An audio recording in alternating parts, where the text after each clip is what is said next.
Hey guys, how's it going? Berto here. I wanted to quickly talk to you today about the left hand, the thing that most guitarists overlook, especially flamenco guitarists. A lot of guys are very right hand focused when they practice.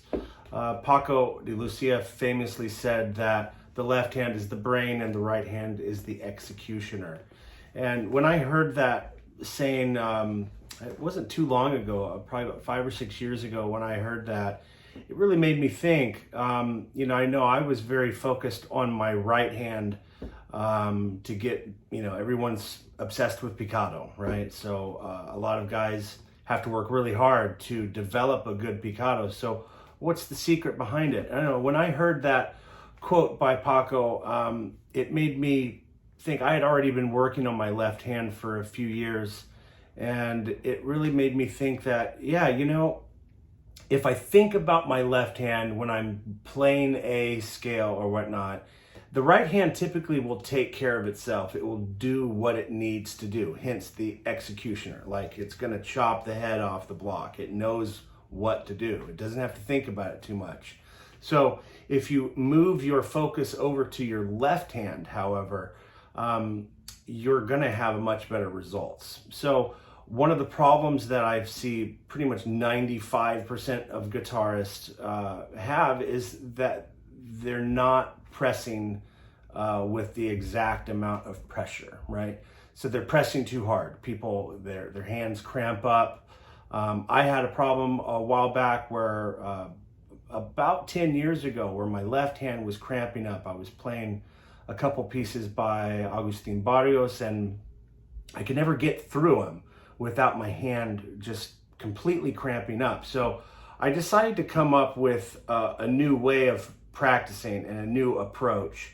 And so that's what I'm going to talk to you about today. So essentially, I think of the perfect note is like the top of a peak, right? It's the exact amount of pressure, no more, no less. 95% of guitarists are on the pressing too hard side, okay? So I decided to start practicing on the Buzzy side. So I would play Buzzy up to clean and then back off. Buzzy up to clean and back off. So I'll give you an example of what I mean that. So say I'm taking a simple passage like this. So when you go to play that, you're probably not thinking about how hard you're playing. You're probably thinking about your right hand. That's the mistake, okay? So you hear guys like Al Di Meola, right? I know he plays to the pick and everything, but he's got an incredible touch, right? And how does he get that speed? Well, a lot of the notes that he plays are pretty buzzy. So he has a background in electric guitar, right? So a lot of flamenco classical guys have never even played an electric guitar. They would never even think about it. But let me tell you something. There is something to learn from the electric guitar guys out there. If you see, I'm not talking about thumb over there's a lot of bad things that they do that won't work for flamenco guitar.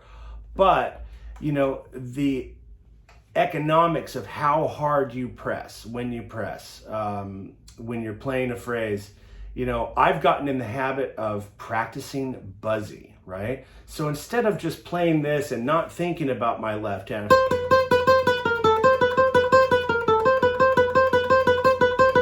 right? I will play Buzzy and then I'll kind of work up to the tip. So I'll go.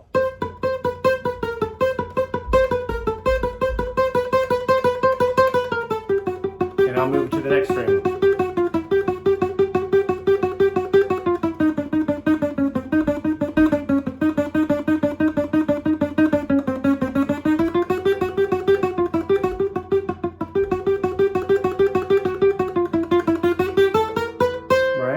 So with that idea, by shifting the focus to your left hand, I think it will really help your practice. I know it is greatly helped mine.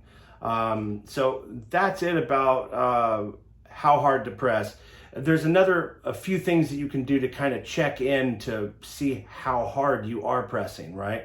And this is kind of one that I usually do with students is just taking the first fret on the 6th string. So if you can play this about 20 times till you get the clean note, right, then you're doing it right. But if you're kind of instantly go to the clean note, you haven't really developed that clean to buzzy. I mean, buzzy to clean, right? So watch, I'm gonna go 1, 2, 3, 4, 5, 6, 7, 8, 9, 10, 11, 12, 13, 14, 15, 16, 17, 18, 20. And as soon as I get the clean note, I'm gonna stop and I'm gonna go, okay, note to self, how hard am I pressing here?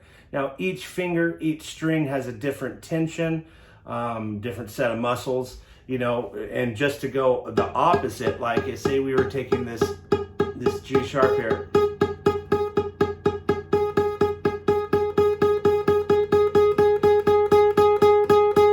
So once I get that note, I'm actually going, okay, how hard am I pressing? How hard am I pressing? Okay, so now when I go to play a scale, I'm trying to apply this type of buzzy to clean technique. Now you can use it in a lot of, when I practice scales, I practice a lot of pattern-based things, right? So I'll play the cage sequence. I'll take a pattern, and I'll play one time buzzy, and then I'll take one time clean, and then I'll go buzzy to clean, right? So most guitarists aren't even thinking about that type of thing when you're playing. So anyways, I just want to throw that out there to you guys. I'll play a quick version of that scale, one of the pattern-based scales, to end the video, and you can play along if you like. This exercise is also in my technique book, which I will link in the description. So here we go.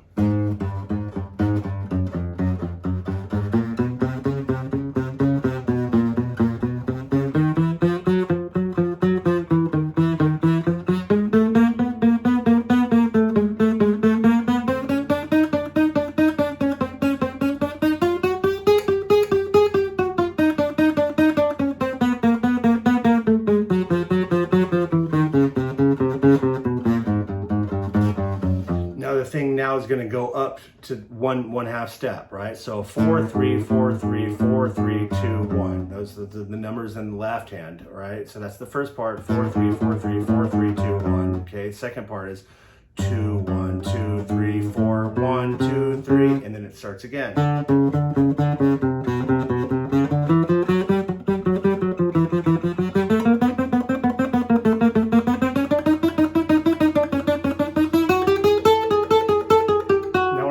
First string, that's where I continue this. That same pattern. 4 3 4 3 4 3 2 1. And then it starts again here.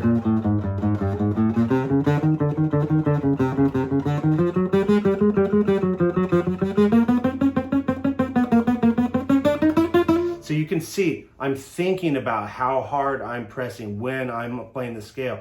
I'm not just sitting there, you know, that if you're just playing and you're not checking in on different parts of the body, you know, you're just a busy idiot. So don't do that. So this scale moves chromatically all the way up till your hand hits here, your pinky ends up on the 12th fret, and as you can imagine,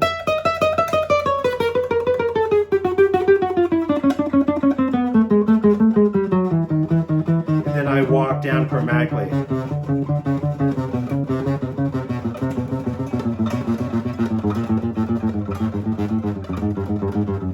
Now, one of the other reasons why I created this exercise was to work on the pinky, the dummy of the hand, okay? Everyone has difficulty with this finger in particular. And you have to give it some extra love. You know, you can't just, you know, put these guys to work and forget about the dummy over here. So a lot of times when I'm about to, you know, play a show, you will find me backstage literally doing this. And this is kind of the best warm up that I've found that really gets my hands warmed up. And I a lot of times don't do the whole thing like I just showed you there. I'll just do it on the treble strings, and I'll do extra repeats on the pinky.